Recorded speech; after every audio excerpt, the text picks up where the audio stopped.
இது வரைக்கும் DELUXE ரங்கோலி சேனலை சப்ஸ்கிரைப் பண்ணாதவங்க சப்ஸ்கிரைப் பண்ணிக்கோங்க. பக்கத்தில் இருக்க பெல் பட்டனை ப்ரெஸ் பண்ணி ஆல் என்ற ஆப்ஷனை செலக்ட் பண்ணுங்கள். அப்போ தான் நம்ம போடுற வீடியோஸோட நோட்டிஃபிகேஷன் உங்களுக்கு உடனுக்குடன் கிடைக்கும்.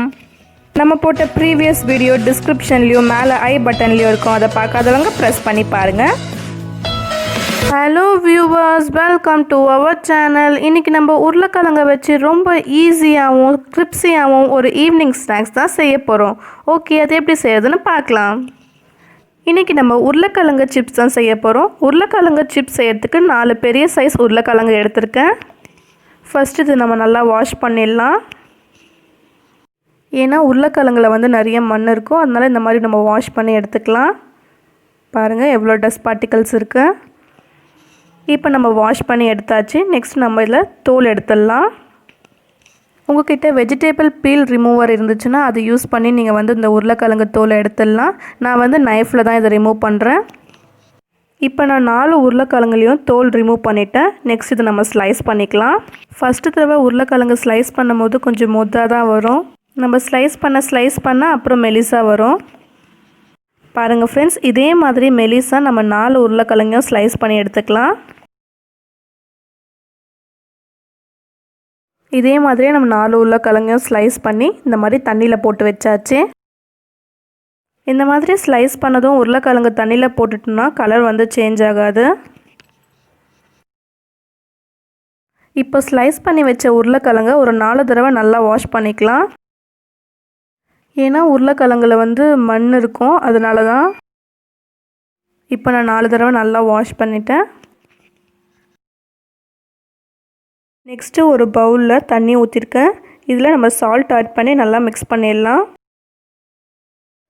உப்பு நல்லா கரைஞ்சதும் நம்ம ஸ்லைஸ் பண்ணி வச்ச உருளைக்கிழங்க இதில் போட்டு நல்லா மிக்ஸ் பண்ணிடலாம். நம்ம ஸ்லைஸ் பண்ணி வச்ச எல்லா உருளைக்கிழங்கையும் இதில் போட்டு ஒரு 15 மினிட்ஸ் நல்லா ஊற வைக்க போகிறோம். 15 மினிட்ஸ் ஆகிடுச்சு. உருளைக்கிழங்கு வந்து தண்ணியில் நல்லா ஊறிட்டுருக்கு. இப்போ இதை நம்ம ஃபில்டர் பண்ணி எடுத்துக்கலாம்.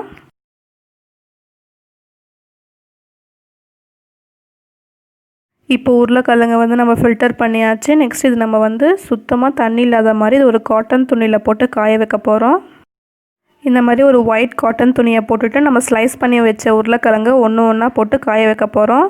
உருளைக்கிழங்குல தண்ணி இருந்துச்சுன்னா நம்ம பொரிச்சு எடுக்கும் போது மேலே தெளிக்கும், அதனால் இந்த மாதிரி நல்லா நம்ம காய வச்சு எடுத்துக்கலாம். இப்போ அது மேலே இந்த மாதிரி ஒரு துணி போட்டு அதில் இருக்க வாட்டர் கண்டென்ட்லாம் நம்ம ரிமூவ் பண்ணிடலாம். ரொம்ப நேரம் காய வைக்கணும்னு அவசியம் இல்லை, ஒரு 5 நிமிஷம் காஞ்சிச்சுன்னா போதும்.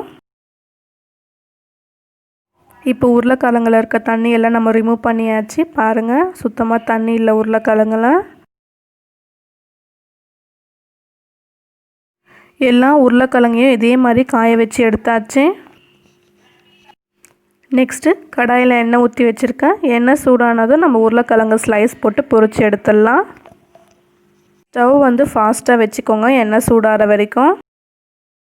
இப்போ எண்ணெய் சூடாயிடுச்சு. இப்போ ஸ்டவ்வை வந்து நம்ம மீடியமில் வச்சு உருளைக்கிழங்கு ஸ்லைஸை ஒன்றா போடலாம். எண்ணெய் சூடாகிற வரைக்கும் ஸ்டவ்வை வந்து ஃபாஸ்ட்டாக வச்சுக்கோங்க. எண்ணெய் சூடாயிடுச்சுன்னா மீடியமில் வச்சு பொரிச்சு எடுத்துக்கோங்க. உருளைக்கிழங்குல தண்ணி இருந்துச்சுன்னா நம்ம இப்போ பொரிச்சு எடுக்கும் போது மேலே தெளிக்கும். ஆனால் நம்ம வந்து உருளைக்கிழங்குல இருக்க எல்லா தண்ணியும் ரிமூவ் பண்ணனால எதுவும் தெளிக்காது. அது மட்டும் இல்லாமல் உருளைக்கிழங்குல தண்ணி இருந்துச்சுன்னா நல்லா கிரிப்ஸியாக வராது, வேவறதுக்கும் லேட் ஆகும். இந்த மாதிரி நல்லா கலரி விடுங்க, அப்போ தான் எல்லா பக்கமும் நல்லா வேகும். பாருங்கள், பபிள்ஸ்லாம் அடங்கிடுச்சு. உருளைக்கிழங்கு சிப்ஸும் நல்லா கிரிப்ஸியாக ரெடி ஆகிடுச்சு. இப்போ நம்ம எடுத்துடலாம். சிப்ஸ் எடுக்கும் போது ஸ்டவ்வை வந்து ஸ்லோ பண்ணிவிடுங்க. இப்போ இதே மாதிரி மீதமுள்ள உருளைக்கிழங்கு ஸ்லைஸையும் பொரிச்சு எடுத்துக்கலாம். கடையில் விற்கக்கூடிய அதே டேஸ்ட்டில் நம்ம வீட்டிலே உருளைக்கிழங்கு சிப்ஸ் வந்து ரொம்ப ஈஸியாக செஞ்சாச்சு. உருளைக்கிழங்கு சிப்ஸ் நல்லா கிரிப்ஸியாக வரணும்னா இந்த பபிள்ஸ்லாம் அடங்கிட்ட அப்புறம் எடுக்கணும். அப்போ தான் வந்து நல்லா சூப்பராக மொறுன்னு வரும். பாருங்கள், இப்போ உருளைக்கிழங்கு சிப்ஸ் வந்து நம்ம ரொம்ப சூப்பராக ரெடி பண்ணிட்டோம். இது பார்க்கும்போதே தெரியுது எவ்வளோ கிரிப்ஸியாக சூப்பராக ரெடி ஆகிருக்குன்னு. இப்போ இது நம்ம அப்படியே சாப்பிட்டாலே சூப்பராக இருக்கும். இல்லைன்னா நீங்கள் சில்லி கூட ஆட் பண்ணி சாப்பிட்லாம். நான் வந்து ஒரு 1/4 ஸ்பூன் சில்லி பவுடர் ஆட் பண்ணுறேன். ஆட் பண்ணி நல்லா மிக்ஸ் பண்ணி விட்டுடலாம். அவ்வளோதான் ஃப்ரெண்ட்ஸ், மொறு உருளைக்கிழங்கு சிப்ஸ் ரெடி ஆகிடுச்சு. உருளைக்கிழங்கு பிடிக்காதவங்க யாருமே இருக்க மாட்டாங்க.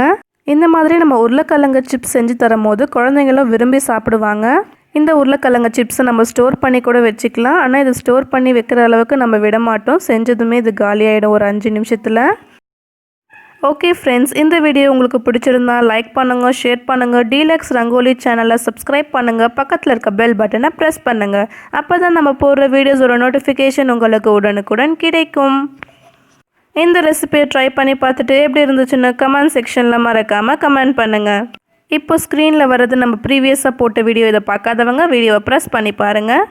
தேங்க்ஸ் ஃபார் வாட்சிங்.